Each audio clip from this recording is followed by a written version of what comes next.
আজকে যাত্রাবাড়ি থানার মামলা নম্বর ১৭-১-২৫ এই মামলাতে জুনায়েদ আহমেদ পলককে গ্রেপ্তার দেখানো হয় এবং যাত্রাবাড়ি ৫০-১০-২৪ এই মামলাতে তাকে ১০ দিনের রিমান্ড চাওয়া হয় তদন্ত কর্মকর্তা কর্তৃক এবং পরবর্তীতে বিজ্ঞ আদালতের নিকট আমরা সাবমিশন করি যা তাকে রিমান্ড বাতিলপূর্বক জামিনের জন্য প্রার্থনা করি এবং বিজ্ঞ আদালতে আমরা সাবমিশন করি যে এই যে বর্তমান যে মামলাগুলো হচ্ছে ঢালাওভাবে মামলাগুলোতে তাদেরকে গ্রেপ্তার দেখানো হচ্ছে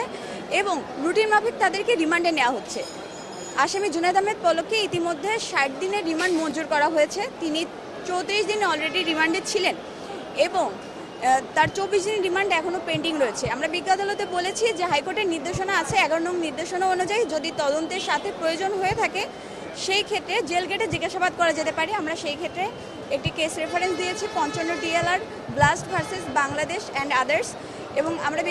বিজ্ঞ আদালতে বলেছি যে আমাদের আসামি